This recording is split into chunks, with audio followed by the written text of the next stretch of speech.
सबसे पहला मिथ बहुत इंपॉर्टेंट है। पहला मिथ आता है कि पहले प्री की तैयारी कर लेते हैं फिर मेंस की तैयारी करते हैं।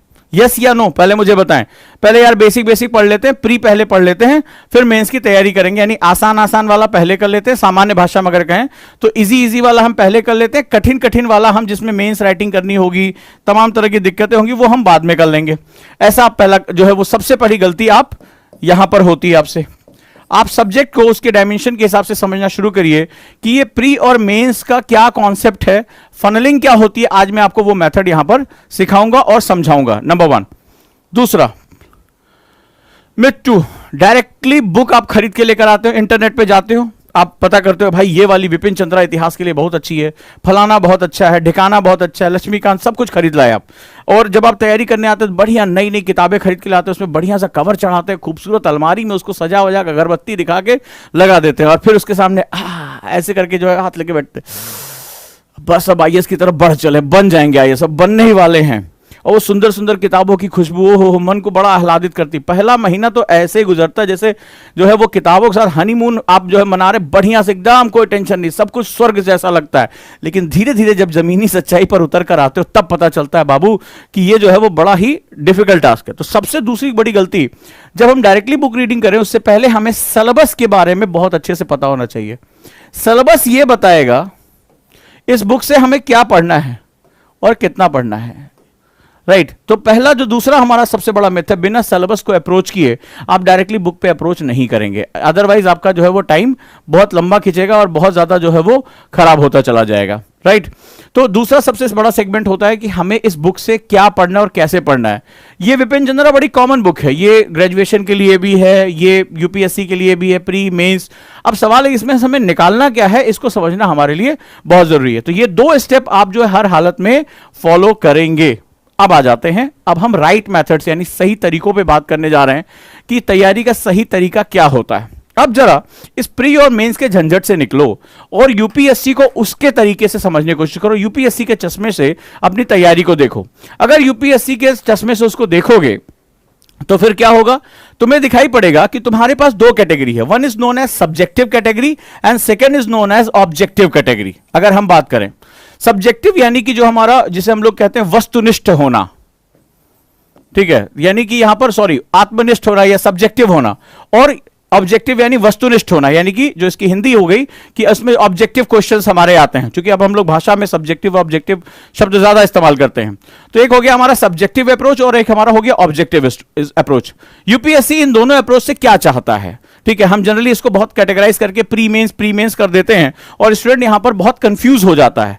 एक्चुअली में कंफ्यूजन की कोई बात नहीं है, यहां पर हमें किताबों से, नोट से, अखबार से, जो हमारी करंट अफेयर्स मैगजीन्स आ रही हैं, टीचर से हमें क्या लेना है। स्टूडेंट एक चुंबक की तरह है, उसका दिमाग एक चुंबक की तरह, मैग्नेट की तरह होना चाहिए, और उसको किन डायमेंशन से क्या लेना है। मेरे आज के न्यूज़पेपर से मुझे क्या मिलेगा, आज के जो मुझे बुक से क्या मिलेगा, नोट से क्या मिलेगा, टीचर से क्या लेना है, ये आपको तय करना है। और वो तब तय करेंगे जब आप यूपीएससी को सही तरीके से समझ पाएंगे।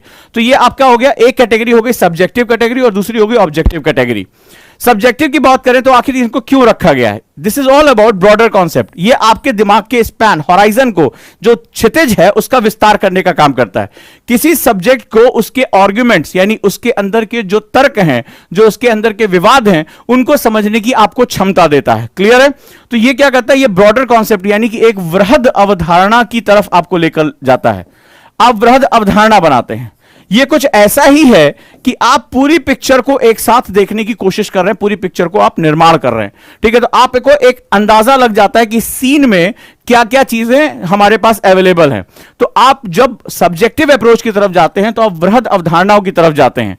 वृहद अवधारणाओं में आप अपने रेंज यानी अपने जो क्षेत्र के विस्तार को बढ़ाते हैं। इसमें आप अपने सब्जेक्ट के साथ साथ करंट अफेयर, जिसको हम लोग डायनेमिक पार्ट कहते हैं, स्टैटो डायनेमिक अप्रोच आप रखते हैं, स्टैटो डायनामिक अप्रोच रखते हैं, ठीक है। स्टैटो डायनामिक अप्रोच अपने साथ लेकर आप चलते हैं। स्टैटो डायनामिक अप्रोच आप लेकर चलते हैं। क्लियर है। So let's move on. तो ये हमारी एक बहुत ही वृहद अवधारणा होती है। सामान्य भाषा में इसको मुख्य परीक्षा यानी मेंस कहा जाता है। अब दूसरा अवधारणा होती है ऑब्जेक्टिव। ऑब्जेक्टिव यह कहता है कि जो वृहद अवधारणाओं को आपने पढ़ा उसमें किसी एक कॉन्सेप्ट पे, एक टुकड़े पर फोकस करना है और यह नैरोअर यानी संकीर्ण अवधारणा के साथ अगर हम बात करें संकीर्ण क्षेत्र में, ये अपने आप को किसी विषय वस्तु पर 4 ऑब्जेक्टिव दे दिए, 4 ऑप्शन दे दिए, इसमें से एक इसका सत्य आंसर होगा ही होगा। तो इस तरह से उस पर क्या करता है, वो छान कर जो उसका नेक्टर होता है, जो गाढ़ा रस होता है, उसको हम लोग ऑब्जेक्टिव सेगमेंट कहते हैं। क्लियर है? अब आपको कुछ कुछ अंदाजा लग रहा होगा कि यूपीएससी इन 2 हिस्सों में बटा हुआ है, एक सब्जेक्टिव अप्रोच और एक ऑब्जेक्टिव अप्रोच, जिसको हम सामान्य भाषा में इसको हम प्री कह देते हैं। और हमें यहां पर जब हम ये बात करते हैं तो हमें लगता है ये 2 सेगमेंट हमें पढ़ने हैं। चलिए हम देखते हैं कि हमें 2 सेगमेंट पढ़ने हैं या नहीं पढ़ने हैं। अभी थोड़ी देर में मैं क्लियर कर देता हूं कि ये 2 सेगमेंट है या एक ही सेगमेंट के 2 हिस्से हैं, राइट। तो इससे आपका टाइम बहुत ज्यादा बढ़ जाएगा। क्लियर है? So these are the 2 concept. आगे चलते हैं हम लोग। अब मैं 11 से 12 महीने का आपको टाइम टेबल देने जा रहा हूं। क्लियर है? 11 to 12 मंथ हम कॉन्सेप्ट पे हम बात करेंगे। पहले पे मैं बात करने जा रहा हूं जिसको हम लोग सब्जेक्टिव अप्रोच कहते हैं, यानी कि जो हम लोग वस्तु के साथ हम लोग जो है वो विषय ब्रॉडर कॉन्सेप्ट पे बात करेंगे, जहां पर हम हॉराइजन अपनी रेंज को बढ़ाएंगे, वाद विवाद करेंगे और सब्जेक्ट की अन्य अवधारणाओं के साथ हमारा संकलन होगा, हम उसके साथ जोड़ेंगे। तो this is known as the concept of subjective approach. मान लिया मैंने 11 से 12 महीने का मैं टॉपिक लेके चल रहा हूं। अब चूंकि कोरोना काल है, लगातार चीजें डिस्टर्ब होनी, मान के चले कि अगले जून या जुलाई में यूपीएससी आपसे एग्जाम ले सकता है। अगर डेट भी दे देगा तो जब तक वो हो नहीं जाएगा, तो जैसे इस बार आपने देखा डेट्स टली, उतना हो सकता है, लेकिन फिर भी मान के चले कि हमारे पास 12 महीने का अप्रोच बचा हुआ है। ठीक है, अगर मैं इसको मिड जो है वो अगस्त से भी शुरू करता हूं या आफ्टर रक्षाबंधन भी शुरू करता हूं, 15 अगस्त के बाद भी मानता हूं, तो वहां से मैं मानता हूं हमारे पास लगभग 11 से 12 महीने का अप्रोच बचा हुआ है। अब मैंने इसकी 2 कैटेगरी बना दी, मेरे साथ इसको ध्यान से लिखते जाओ और अपना टाइम टेबल इसके हिसाब से सेट कर लो। पहला, हम शुरुआत में हम लेके चलते हैं 7 to 8 मंथ्स का एक सेगमेंट लेके चलते हैं जो सब्जेक्टिव अप्रोच के साथ होगा। और इसमें सबसे पहले मैं 2 ब्रॉडर हिस्सों को कवर करने की बात कर रहा हूं। एक जीएस के चारों पेपर जो ऑब्जेक्टिव 1, 2, 3, 4 जो हमारे मेंस के पेपर है वो, और ऑप्शनल के बारे में बात करता हूं। मैं जो अभी आज टाइम टेबल बात करूंगा वो जीएस के हिसाब से बात करूंगा, ऑप्शनल के लिए फिर हम बाद में बात कर लेंगे। ठीक है, और फिर वहां से हम जाएंगे अप्रोच में, प्री के अप्रोच में। तो होगा क्या कि क्यों मैंने जो है वो सब्जेक्टिव अप्रोच रखा है, इसलिए मैंने यहां पर रखा है। अगर आप 1 साल की प्रिपरेशन कर रहे हैं तो 7 to 8 आपने जो मंथ रखा है, इसमें आपको मेजर पोर्शन जो 7 से 8 महीने आपको सब्जेक्टिव अप्रोच में देने हैं, 4 पेपर और ऑप्शनल के साथ इसमें आपको देना है। इसमें से क्या होता है, जब हम जिसको प्री अलग करते हैं वो प्री अलग नहीं है। बेसिकली जब आप इसमें पढ़ते हैं, खासतौर पे जब आप हिस्ट्री, ज्योग्राफी, पॉलिटी पढ़ते हैं, तो कॉन्सेप्ट्स की फनलिंग करते हैं। याद रखिएगा, कॉन्सेप्ट की फनलिंग करते हैं। फॉर एग्जाम्पल, जैसे मैंने हिस्ट्री में, ज्योग्राफी में मैंने पढ़ा सिंपल सा हिमालय के बारे में। अब हिमालय के बारे में मैंने पढ़ लिया, तो ऑब्वियस ही बात है प्री के क्वेश्चन मेरे को क्या करने पड़ेंगे, मुझे बस एक नेक्टर कॉन्सेप्ट निकालना पड़ेगा, कॉन्सेप्ट की फनलिंग करनी पड़ेगी। मान लो मैंने संविधान पढ़ लिया, अब संविधान के क्वेश्चन मेरे को ऑब्जेक्टिव में भी आ रहे हैं, तो मैं क्या करूंगा, कॉन्सेप्ट की फनलिंग करूंगा। ठीक है, यानी जो कॉन्सेप्ट कॉमन है उनको मैं खींच कर लेकर जाऊंगा प्री की तरफ। तो प्री के लिए मेरा टाइम काफी क्या हो जाएगा, बच जाएगा। ठीक है, तो यहां पर हम लोग चलते हैं फनल कॉन्सेप्ट के बारे में, समझते हैं कि फनल कॉन्सेप्ट यानी कि कुप्पी प्रभाव क्या है, कुप्पी की अवधारणा क्या है, और कैसे हम मेंस के साथ साथ अपनी प्री का जो है बेस बहुत इंपॉर्टेंट कर सकते हैं। तो टाइम टेबल इस तरह से बटेगा, 7 से 8 महीने मैं सब्जेक्टिव के लिए दे रहा हूं और 4 महीने में ऑब्जेक्टिव के लिए दे रहा हूं, जिनको 1 साल का कॉन्सेप्ट देना है। ठीक है, कॉन्सेप्टर के बच्चे जो मेरे हैं वो बिल्कुल अलग हैं, उनका तो अलग ही लेवल है, वो बैच ही मेरा जो कॉन्सेप्टर का है वो बिल्कुल अलग है, वो तो स्किल के साथ जुड़ा हुआ है। यहां मैं टोटल एकेडमिक्स के बारे में बात कर रहा हूं। नेक्स्ट मूव ऑन, आगे चलते हैं। अब फनल क्या होता है, अब फनल को समझिएगा। जब हम सब्जेक्टिव पढ़ते हैं, जिसको आप लोग आम भाषा में मेंस कहते हैं, और उसके पेपर्स करते हैं, तो history, polity, geography, economy, science, ये जो इतिहास, भूगोल, राज व्यवस्था, ये सब है, इनके कुछ कॉन्सेप्ट्स जो होते हैं वो कॉमन होते हैं। ठीक है, उन्हीं कॉन्सेप्ट में जो नेक्टर यानी कि बिल्कुल उसका जो अर्क होता है, टू द पॉइंट जो बात होती है, उसी को हम लोग प्री कहते हैं, जो हमारा प्री का एग्जाम, प्रिलिमिनरी का एग्जाम कहलाता है। ठीक है, तो अगर हम इस तरह से अपनी तैयारी को शुरू करें तो हम अपने कॉन्सेप्ट को फनल कर सकते हैं। आप अपने कॉन्सेप्ट से, जैसे कीप होती है कुप्पी, तो कुप्पी क्या ऐसे होती है, कुप्पी ऐसे होती है, ऊपर का मुख जो होता है चौड़ा होता है, और धीरे धीरे जहां से आपको बोतल में पानी या तेल जो भी आपको डालना है वो क्या होता है, बिल्कुल पतला होता है। ठीक है, ये पूरी इंडस्ट्री में आपने देखा होगा, बहुत से लोग मैनेजमेंट, अगर मेरी बात को कोई सुन रहा होगा, जो मैनेजमेंट के लोग होते हैं, जो सेल्स के लोग होते हैं, जो हाई क्लास बड़े बड़े प्रोजेक्ट्स लॉन्च करते हैं, वो इस फनल प्रभाव को बहुत अच्छी तरह जानते हैं। क्या होगा अगर हम, अब जरा देखो कि मैं क्यों इस तरह से तैयारी करने के लिए कह रहा हूं।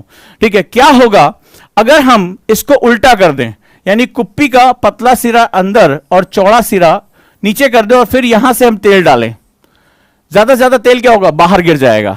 यानी अगर मुझे अपने दिमाग में इंफॉर्मेशन को रखना, बड़े ध्यान से इसको साइकोलॉजिकली समझने की कोशिश करना, सीधा सीधा ये हर घर में होता है। मान लो मुझे बोतल में, एक पतले से बोतल में मुझे ये तेल जो है या गाढ़ा रस जो है ये मुझे डालना है, तो कौन सा मेथड सही होगा? मेथड 1 और मेथड 2 तेल डालने के लिए, ठीक है। यानी किसी चीज को आरोपित करने, ग्रहण करने, उसको परसीव करने, कंसीव करने के लिए मुझे कौन सा मेथड लेके चलना पड़ेगा? मेथड 1 और मेथड 2? प्लीज मुझे बताएं, लेट मी नो।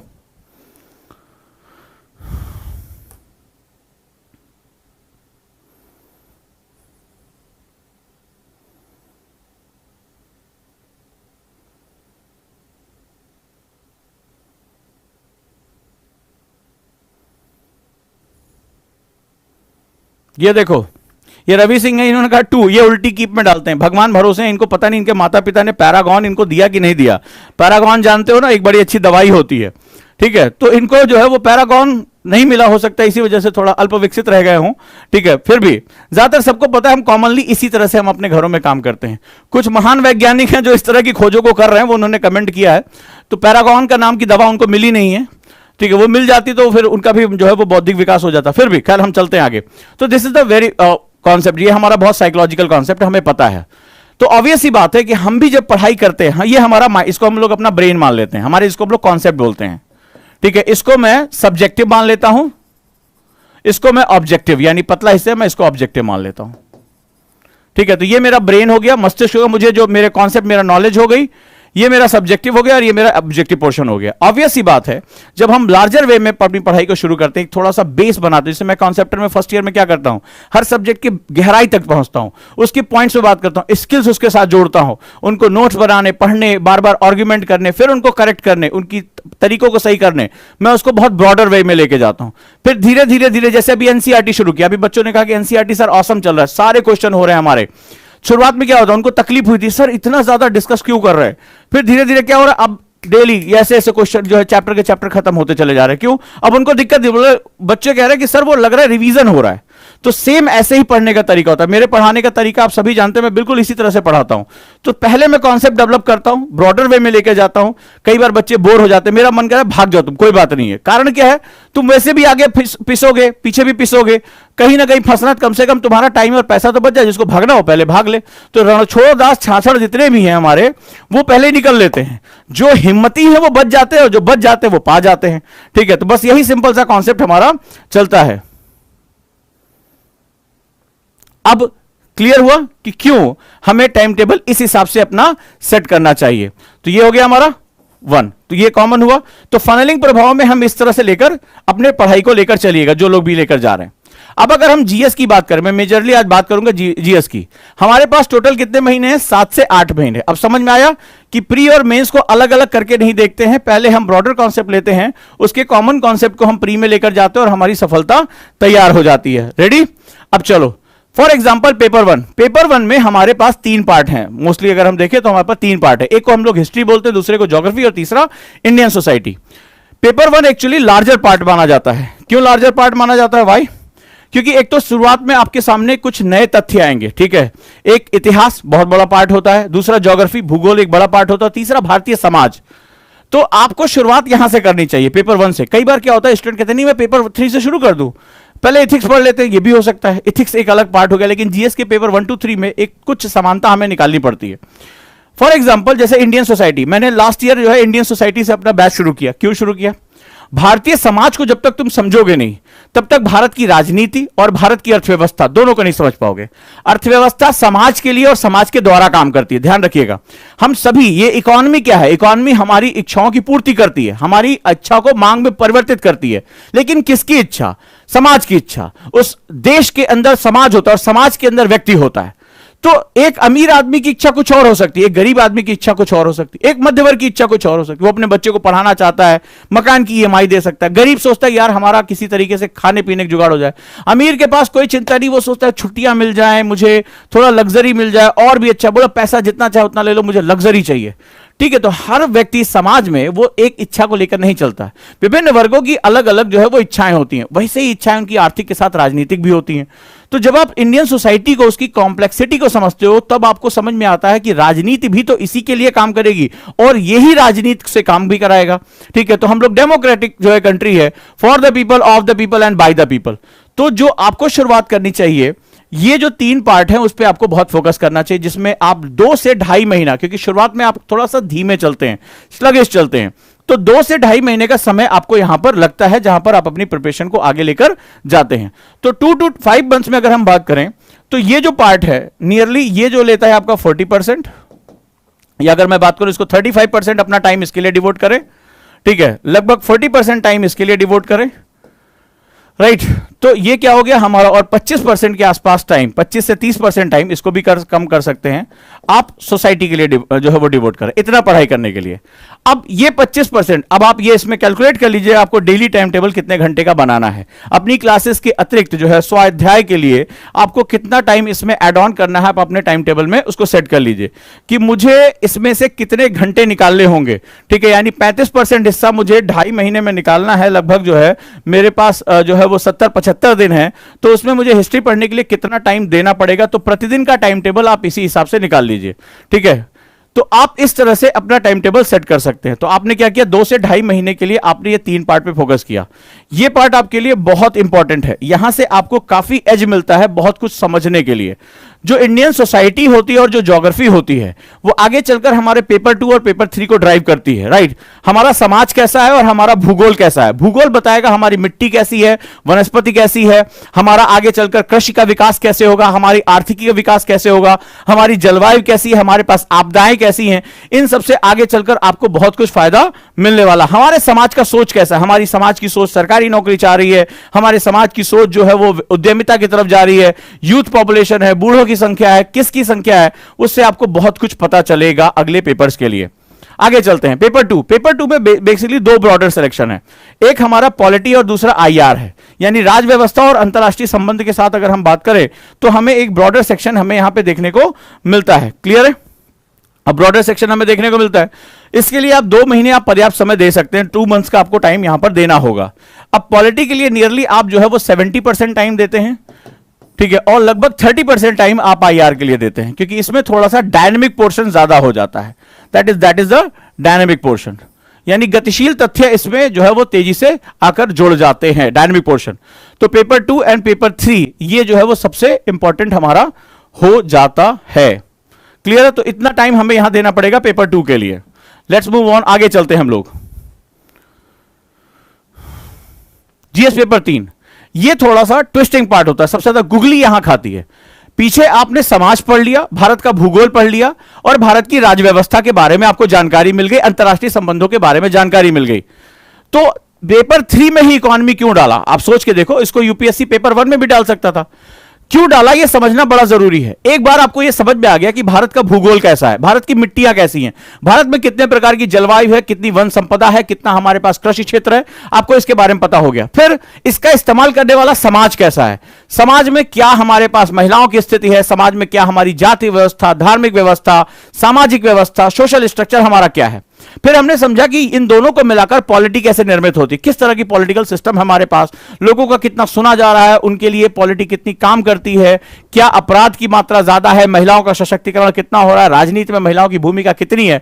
फिर हम ये देखते हैं कि विश्व पटल पर भूमंडलीकरण के इस दौर में, ग्लोबलाइजेशन के इस दौर में भारत कहां खड़ा हुआ है, क्या वो सभी के साथ मिलकर व्यापार कर रहा है या बिल्कुल वो पृथक है, वो ओपन इकोनॉमी है या वो क्लोज इकोनॉमी है, हमारे साथ सबके साथ हम मैत्री करते हैं या नहीं करते हैं, पड़ोसियों के साथ हमारे संबंध क्या है, पड़ोसियों को लेकर हमारी विदेश नीति क्या है, हमारी फॉरेन पॉलिसी अपने नेबर्स को लेकर क्या है। इन सारे प्रश्नों का जवाब अब तक आपको पेपर 1 और पेपर 2 में मिल चुका होगा। यानी आपके पास भारत की राज्य व्यवस्था, भूगोल, समाज और अंतरराष्ट्रीय संबंधों के बारे में आपको जानकारी मिल चुकी होगी। विदेशों में भारतीय डायस्पोरा कितना रह रहा है, कितने विदेशी जो है विदेश में रह रहे हैं, भारत भूमि के साथ वो जुड़े हुए हैं कि नहीं जुड़े हुए हैं। अब इनको मिलाकर भारतीय अर्थव्यवस्था अपना चरित्र जो है वो अपना चेहरा लेना शुरू कर देगी।